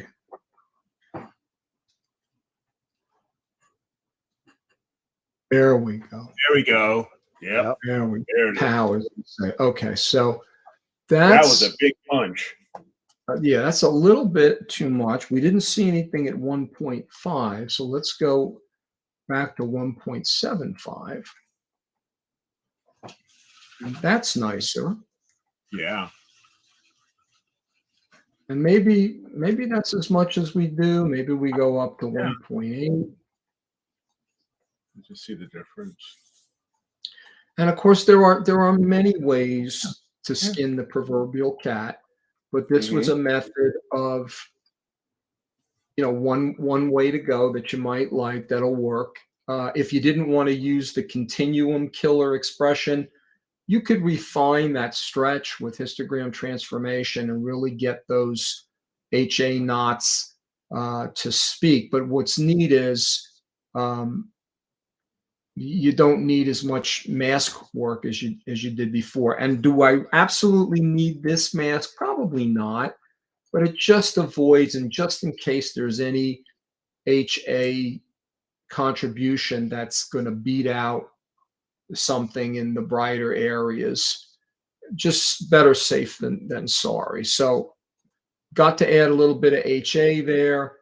I'm going to remove the mask. And I think we're in pretty good shape to replace the stars. Now, when we ran Star Exterminator, we used the unscreen stars method, which means we can't just add the stars back. We need to rescreen the stars. That's a whole subject. Russ has spoken on that with us at Masters of Pixel site, some other places like Sean Nielsen. Basically, it's a Photoshop layer style trick, which in most cases really isn't necessary, but it never does any harm. And there are cases where it is important. And I would submit that those are when you take a bright star, colorful star off of a bright background, a colorful bright background. So let's say this was Trifid Nebula and you got those two big stars near the core, they're colorful.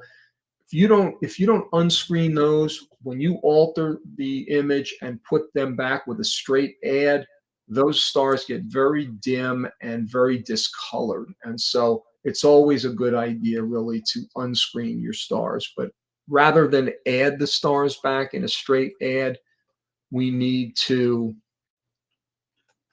rescreen them. Now, something I just showed, if you're a subscriber to our IP for AP tutorials, and I'm not a programmer, guys, but I know that you can comment out a line with 2 forward slashes. So if you have collected a lot of simple pixel math expressions and you've got a ton of icons of pixel math all over your desktop, you can actually store a bunch of them and just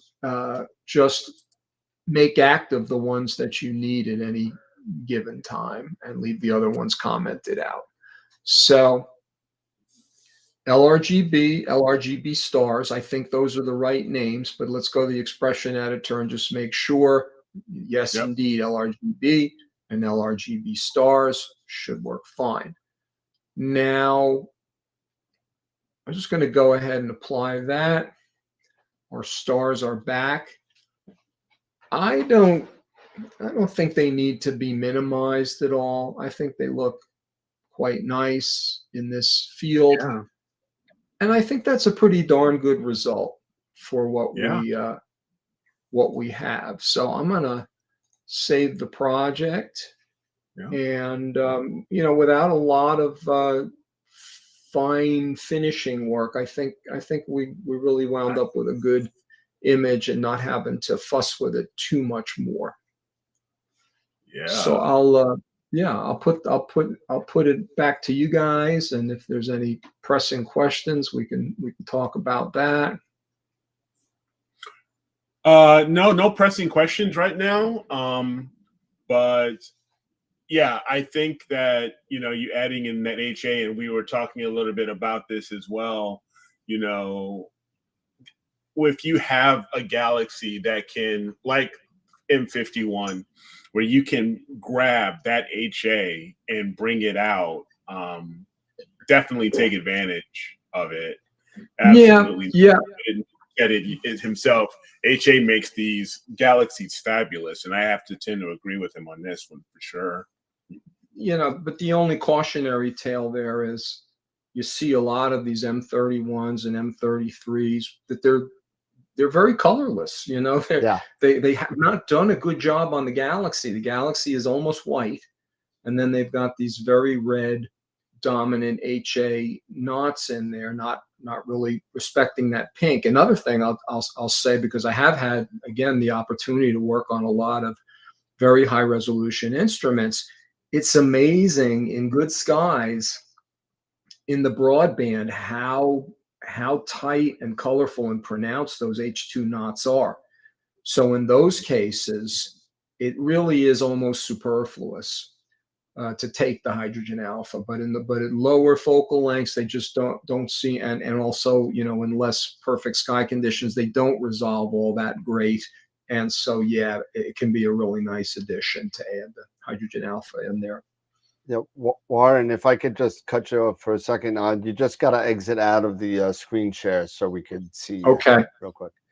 Okay, so I'm gonna do that. There you go. Perfect. Yeah, there you go. Hey, listen. Actually, one of the people was asking, Norm was asking if it's possible to see a before and after, kind of like what it was before and what it is now. As far as at what stage, way back, or I guess the beginning back, and then the end. Maybe if you have that from when you first brought it in and started your maybe right after maybe the DBE and everything. Then Josh had a good question after that. So we're going back linear. And that's what we started with the RGB. We did a calibration. Didn't change much.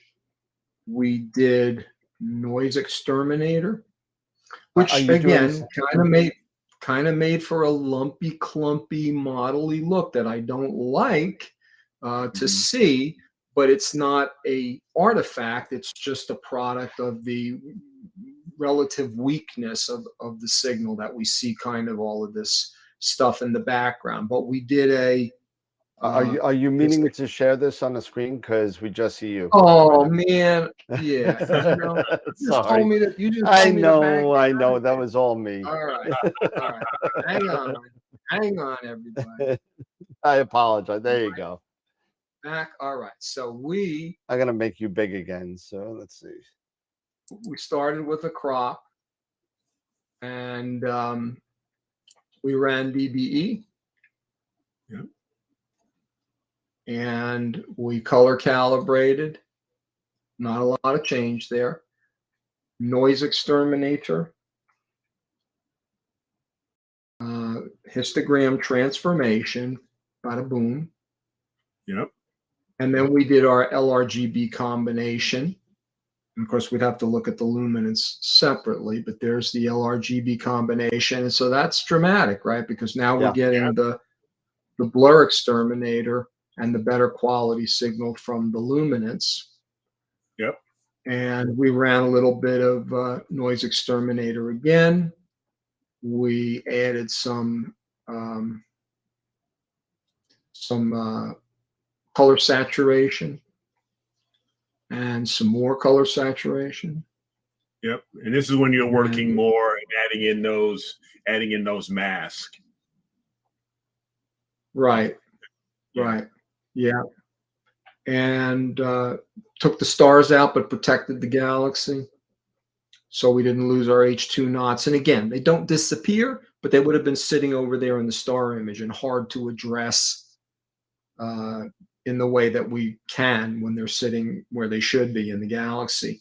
A little bit of sharpening, three applications of mild LHE for contrast, a little bit of a brightness boost, particularly in the extended arms, a little bit more color saturation, some dark structure enhance, and hydrogen alpha. Yep. H2 knots got added in there. I'll zoom in for that one. Bada bing, bada boom, bada bing, bada boom. Yeah. And finally, get those stars back in again. Yeah, that's great. That's There you great. Josh does have one question. Yep. When using one-shot color here, if you're doing broadband and dual narrowband, such as with an NBZ filter, is there a good ratio for mixing the two? I really can't make a comment to that. I'm sorry. I'm not doing acquisition myself at this point. And boy, systems can vary so much, and data and amount of signal and all of that. Yep. As you see, the narrowband is really just driving a color enhancement in this case. There's certainly cases where I do use hydrogen alpha, possibly even oxygen 3 on something like the Veil Nebula, let's say, to also enhance the structure in the luminance, or if not, or working with one-shot color in the structure, I should say. But here it's really just a color enhancement. So the quality doesn't have to be great. And with our noise reduction tools being as good as they are now, you don't necessarily need a ton of signal for that either. Yeah. And you could really shut off the screen share now, I think. Just so you know. Okay. Because I was wondering about that. I was like, well, if I do that, Good. Yeah, good idea. Yeah, if you were to extract maybe the HA from the NBZ, because it is a dual band, you may be able to kind of incorporate that, just like Warren did, as he added the HA knots to the M51 by doing it that way. Yes.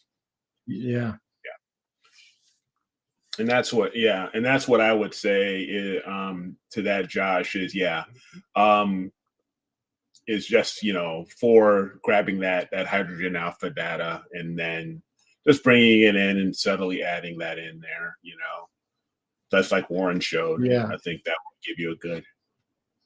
Yeah, subtle's a good word. You pulled out the red channel. How do you extract the O3 from dual narrowband?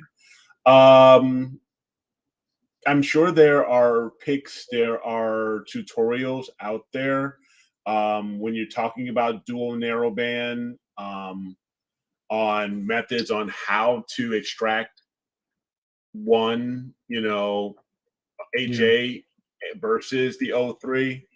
One good concept. Anything like that? Yeah, go ahead. In PI, one good concept is to use the superpixel debayering method, which will keep the red signal in the red channel only and the O3 in the green and blue only. So when you split, you have none of the O3 residue in the R channel for the red. Okay. Good. Great. That's good to know. I was not aware of that myself, but hope that helps answer your question there, Josh. Yeah, I'm in the lovely area where OSC cameras are kind of like unusable. So even though I have two of them, I have the 183 and a 294. Well, actually, I don't have the 294 anymore. I sold it. But it just depends on the situation and what you're using it for. So what I'm super excited for, I'm going to take my 183 and my ASCAR. So my wife and I just booked a cruise to the Bahamas, right? Check this out. We booked a cruise down there, and somehow, some way, they have an excursion on there called Seaside Stargazing. So now, of course, I'm the stargazer. All these lightweight mounts now. I'm gonna bring my Pegasus, my carbon fiber, and my ASCAR on there, and I'm gonna take some images from the Bahamas if it's clear and see what happens. Now, Yeah. now it's a little late for this, but you might know that some of the cruise lines like to have lecturers, and they'll comp you, or at least partially comp your cruise if you give talks on astronomy and stuff. So. Yeah, maybe next time. I'll do it next time. Yeah. I want to have fun this Yeah, time. I don't know how much Chet would appreciate that if you did a little bit of work. Yeah, we haven't gone on a vacation since 19. We haven't gone on vacation, and Wow. it's been we just, between COVID and work and everything else, it just was not happening. Plus, NEEF, and it was just a big mess. Plus, I'm going let's see, Cherry Springs in June. July is Nebraska Star Party. August is Starfest Ontario, and then September is Black Forest Star Party. So the whole summer is shot, for me, for the most part. So then we go on the cruise in November, and that's going to be the relaxing, except for that one little excursion. We're gonna see what I could get done. I don't know. Might have crappy weather. Who knows? We'll see.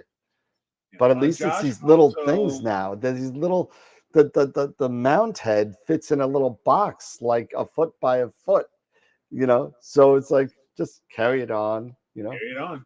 There you go. Josh was asking also, maybe I don't know, he actually put it in form of a question, but he made this comment that I find when I'm rescreening my stars, everything ends up way darker than what I had been adjusting up to that point. But sometimes a couple more processing steps, and I don't get that. I'm a little lost on that question.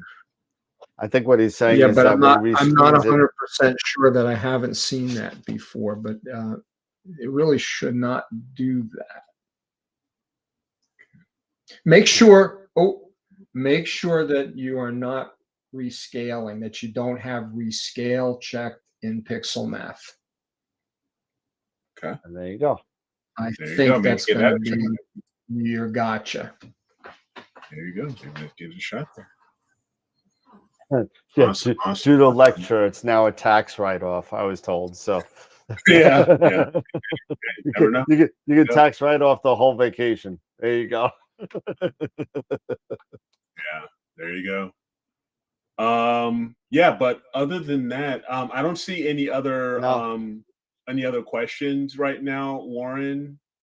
But I thought that was, I love the progression that you did using, saving it in a project and then being able to go through the History Explorer and seeing every, step by step in a way, how things were progressing and how you made, those and the modules you were using to make these improvements. I thought that was a really great value add. I think that was really good.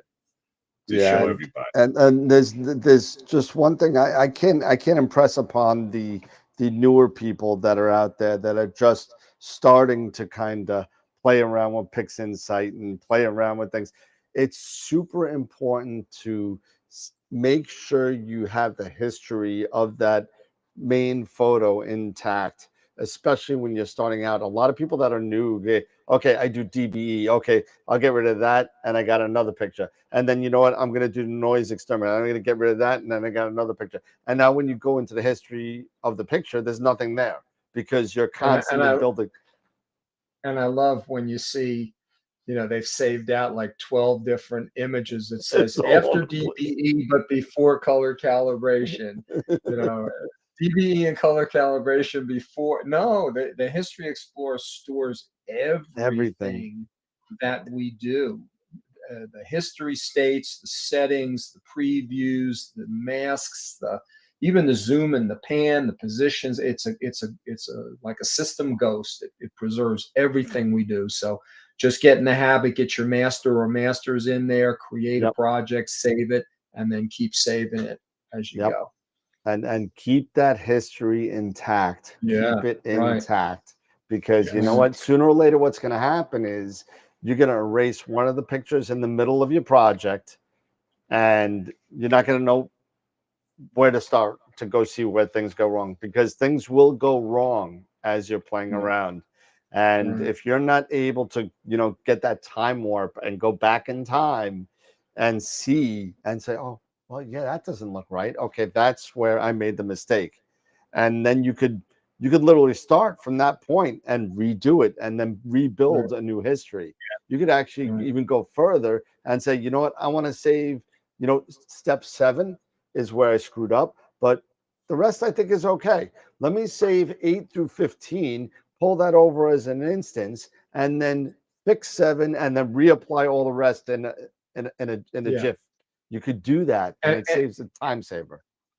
And if any of this is, Greek to you, as they say, visit mastersofpixinsight.com and look for, under the IP for AP section. And Pete, our webmaster, is in the process of really redoing and spiffing up. We're going to have a start here page to make it easier.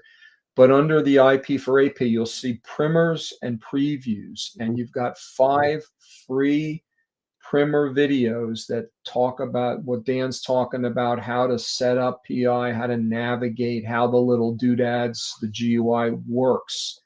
So do that. Do yourself a favor if you haven't seen those.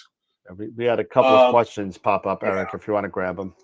Yeah, Tom was asking, hey, Warren, when I'm combining images from 2 different scopes and cameras, is it just okay to register one to the other, or do I need to do something else? Typically the fewer steps you can do to things, the better, right? We always are introducing artifact and noise. So, I mean, if you have a higher resolution image, for instance, you can put everything into the weighted batch preprocessing script, get them calibrated separately as they need to by their corresponding calibration frames, but then align and register them once to the higher resolution image, and then integrate them as one. Sometimes, though, different techniques. It depends, right? Sometimes we want a high resolution galaxy in the middle of a wide field star field. There's all kinds of different tricks. It depends what we're trying to accomplish. Always ask yourself, what am I trying to accomplish here? What's the end goal? And then how do I work my way to that? And I think there was one more for Josh, I think. Yeah, Thanks, that's what I that's what I used to do. Projects are great, but I wish they could keep history of saves too. I accidentally overwritten one finished project with a different project entirely. Okay. Well, that's what external hard drives are for, right? At least you have a external day hard before your drives, backup thumb runs. drives, NAS drives, off-site backups, everything. So I'm telling you, that you can never have enough backups for anything. You can't have enough. Would you be interested in this project? Would you be can you make that available to the members that watch in a link so they can kind of look at it? Would you be able to do that? Yeah, I'll try to load this to you, Dan.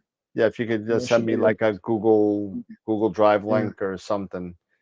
Just have a drink, a toast, Johnny Bats. Johnny Bats. Yeah.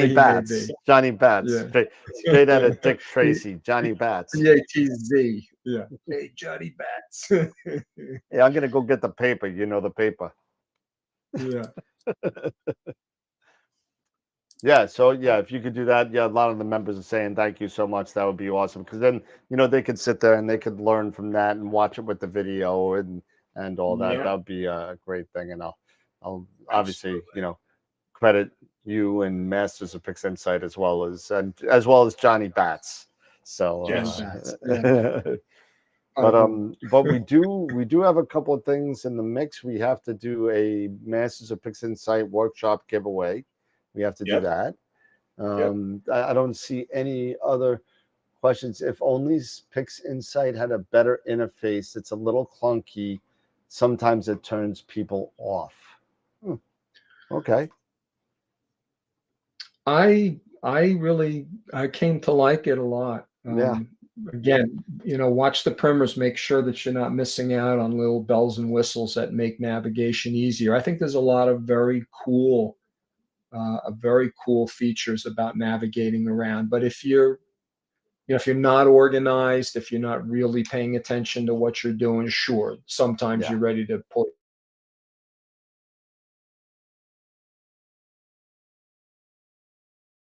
in.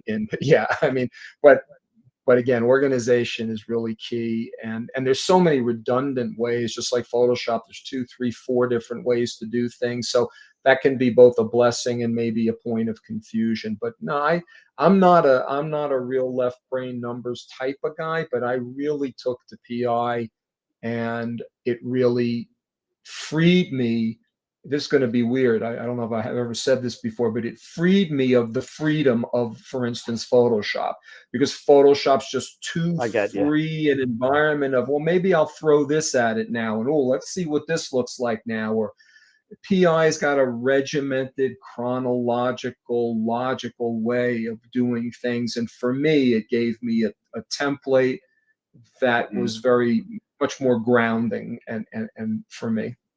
And just one thing to tap on top of that was, especially if you're just starting with, and you're taking that delve into a program that is really, really super functional, no matter what you do, whether that's GIMP, Deep Sky Stacker, or Cyril, PixInsight, and Forward, there's always going to be a learning curve. There's always going to be a learning curve, and it can be so intimidating, and it can be so overwhelming. All this stuff. If you've ever seen, I will bring this up every once in a while on the show. You ever see the book on Microsoft Office and how to do Microsoft Office? It's like this thick. It's like crazy. But you know what? It's not meant to be read. It's meant to be used as a reference. As you need things, you pick things up as you go. And I would suggest to kind of do that when you're dealing and trying to tackle something like PixInsight. Tackle WBPP, tackle DBE, tackle noise reduction, stretching one at a time. And if you take it in little bites, little chunks, all of a sudden those little pieces of knowledge will start falling together and building yourself a lovely picture at the end. And I'm telling you, just stick with it, follow it. PixInsight has a ton, not to mention PixInsight, Masters of PixInsight, IP for AP, Inside PixInsight, all the books and everything out there, and the YouTube videos by Sean Nielsen, everything out there. There is a plethora of support on PixInsight. So use that to your advantage. And sometimes that can be too much too, right? Like I've used the expression, the keys to the kingdom. Like someone like myself, I can give you the keys to the kingdom. Like, hey, don't worry about that. Or I never use that. Or there's an easier way to do that. Or yeah, that's valid, but it's unnecessary. So don't blow up with overwhelm. In fact, when we redo this Start Here page for Masters of PixInsight, we're gonna have a kind of like what we did with our newbie series, right? We'll show you in less than 10 steps that you can get a very decent looking image. Oh yeah, didn't we do that together on? We did. We did that. That was on Astropalooza last year. Same type of concept. That was amazing. That was you two guys just sit there and 10 steps and we're done. We're finished. And in a 45 minute session.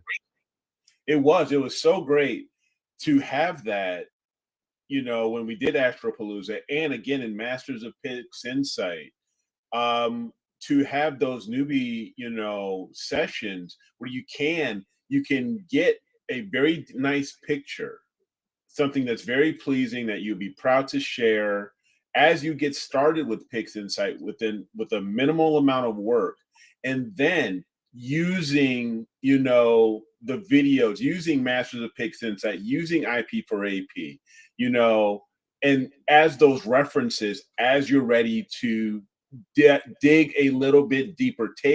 One thing I had to learn with PixInsight for me personally is I had to take it in little pieces. You know, I had to take it, you know, because we've talked about my start out with PixInsight and processing, you know, comically for quite a bit, you know, starting out just with Blink and doing you'll other. never live that down. I know I'll never live that down. Just starting out with Blink. And then doing other things with other applications, but then moving into understanding, you know, cosmic, you know, the WBPP, you know, even before it was WBPP, I think it was just BPP, you know, and everything else, and then when John started doing a bit more tutorials, and then Warren and I discovered IP for AP. You know, that helped, you know, because when Warren you had your videos for IP for AP, just to give me some of the very, you know, give me those basics so I can understand the structure of all of this, to try to make sense of it. It's definitely something where, you know, it's a rabbit hole, just like AP is. AP is a rabbit hole. PixInsight's the same way. You know, you're gonna go deep into it, but you can go as deep as you want, or you can stay on the shallow end of the pool. So it just really depends. Absolutely. What else we got? Anything in the chat here? So Thomas Duff said building a template with the process icons all ready to go is a good way to keep organized. It is. Absolutely. Absolutely. And I don't do anything now with PixInsight, you know, and do any of my processing with PI without using a project. Nothing goes into PI without me doing a project. Nope. It's amazing. You know, it's an amazing program. Like I said before, it can be intimidating, but if you stick with it, you work with it, you will find that, you know, I thought it was a little bit mind-boggling in the beginning too, but you know what? As I worked through it, as I worked with it, I found out that it's efficient for me. And again, that's what really it comes down to. What's efficient for you as the person, the artist putting this thing together. So it's really, you know, maybe PixInsight isn't for you. Maybe you get better results with Photoshop. Who knows? I mean, and there are some things, and I'm sure Warren will agree, that Photoshop may do a little different or better than PixInsight, and that's a fact. And you know, maybe it's a combination of both. Maybe it's a combination of everything with what Eric does. Eric does APP, PixInsight, and Photoshop. So I mean, you know, Lightroom. I have a trifecta. You know, so I mean, you know, it all depends on you and what's good for you, and is it sufficient for you to get what you like? And that's what really comes down to. It doesn't matter what I think, Eric thinks, Warren thinks. It doesn't matter. It matters what, at the end of the day, I got a picture and I like it. I'm done. Yeah. Norm, what you were saying, you know, you can't find a good workflow. This is just, I'm speaking for myself. Starting out, when I started out with Masters of PixInsight and working, you know, and with Ron and with Warren showing me the very basics, they even included, you know, the modules, the template, you know, as far as the modules to use. And I started out there. And then, you know, to get the very basic workflow. And now this is when I was using a one-shot color camera. And then I just started adding a dash of this, a dash of that. And then when RC Astro and Russell Croman, he brought out, you know, the exterminators, you know, Star Exterminator, Noise Exterminator, and now Blur Exterminator. Now I threw in, and I started understanding those. I threw those in there now. So it's just like, it's for me, it's like making a pizza. You just keep adding on toppings as you go along. So I don't know. I'm just a pepperoni guy. That's it. Okay. But the workflow thing is very is very true. There's a ton of content today out there, particularly YouTube, but getting that A to Z, I always say context and chronology, the what to do and the when to do it. And that's what we're so good at and what we specialize in. We keep it simple, and we really try to give you that repeatable workflow. It's never going to be a recipe. You're always going to run into things that you need to understand what your spices are in the cabinet. This is going to work, that won't work this time, but there is a repeatable, logical workflow to be established. For sure, Absolutely. for sure. All right. Well, All right. let's give away Thank you. the Masters of Pixel Insight workshop, and then we could all go sure. crash and go to bed. So Absolutely. take a nap, Right. until Warren has to do his next class in 45 minutes. I do have somebody in the morning. I got somebody in the morning. Oh, geez. All right. So let's do that really quick so we can let Warren, get his head together. And I'm sure Eric's got to work tomorrow as well. And I'm off, so I could stay up. So, but Keep twisting it. I know. Well, Yeah. in all fairness, you know what I'm doing tomorrow at 9 in the morning? I'm meeting up with Ron Breacher because I'm having a beginning. I'm having a beginner's brain fart. I haven't imaged or done anything in processing in months, and I can't get this 1 or 2 dust bunnies out. My flats aren't correcting right. So I'm like, let's have coffee and donuts tomorrow, Ron. So he's like, sure, what time? So I'm meeting him at 9 tomorrow. So There you go. so anyway, that being said, let's get this going. And this is the Masters of Pixel Insight wheel. And if you're not on this wheel and you want to be, there are 3 wheels out there.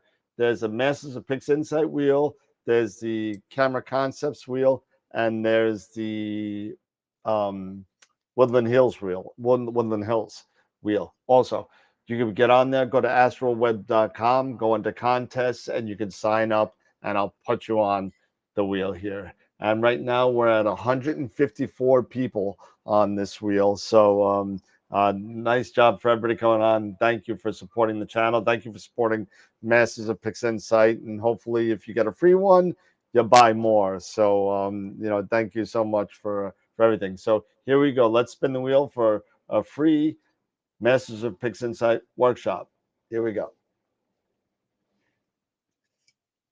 Where she stops, nobody knows. Here we go. And the winner is Pamela Morgan McKee. There you go, Pamela. All right. So, Cool. Pamela, what I'm going to do is I'm going to send you an email to with the heading of AstroWorld winner, and you'll get an email back from Pete Proul, who will tell you how to redeem your voucher for your free workshop. So very, very good. So enjoy that. And they're doing the new one is in June, right? And then but you could use it for any one that you want, even the recorded ones. So Absolutely. all right. So Warren, thank you so much for coming back on and chilling with us and doing the part 2. And just final thoughts, Eric. You got any final thoughts? No, again, if you appreciate what we've been doing here, Warren's work, what he's put in to assist us on the show here and showing you these really great tips, do us a favor, continue to share the show, give us a thumbs up on YouTube, pass this on to fellow astronomers and people who are getting into astro imaging. Make it a valuable resource for them, as well as a fun place to go and hang out with our viewer membership and everybody else. But again, this was a great show. Again, Warren, thank you so much. Really appreciate it. Big, huge thank you. And yeah, I'm looking forward to Friday. And like I put in there into the chat, finally, Nina, autofocus. Yes. Finally figured it out. Yeah, we spent an hour after the show hanging out with Eric trying to tweak things a little bit, and then I'm sure you did some more tweaking after that. But hey, it's good. It's good. There you go. So yeah, but great. Can't wait to see everybody again on Friday. Yep. And Warren, final thoughts for you, Warren? Any final points would you like to make? No, I enjoyed it. Glad we had a good audience. Glad I managed to keep my head together and we got a good result out of it. And I will get Dan that project and give a toast to late great Johnny Batts. There you go. Awesome. We will do that. And hey, don't forget also, if you know somebody new, or if you know somebody that wants to, if anybody out there listening that wants to support us even more, check us out on our Patreon site at AstroWorld TV on Patreon. And don't forget, we're also retail now. Go and check us out at AstroWorldTelescopes.com for Skywatcher, Play One cameras, IDAS filters, everything, Astronomik. We got everything on there. So give us a little, we're still learning the strings on website design, so we're getting there. But thank you, everybody. We couldn't do any of this stuff without the support of the people that that started us off 4 years ago. So thank you so much. Appreciate everything. Everybody, have a good night. We see everybody Friday. Pete will be on with us. He's out fly fishing right now, so he's out there. But thank you, everybody, for hanging out with us. Thanks for the chat. Warren, again, thank you as well. And everybody, have a good night. And remember, as always, keep imaging, keep educating, and clear skies. And we'll see you Friday night, everybody. Have a good night. Don't forget to vote. Vote picture of the week. Vote for the picture of the week. AstroWorld Web, IOTW. Have a good night, everybody. See ya.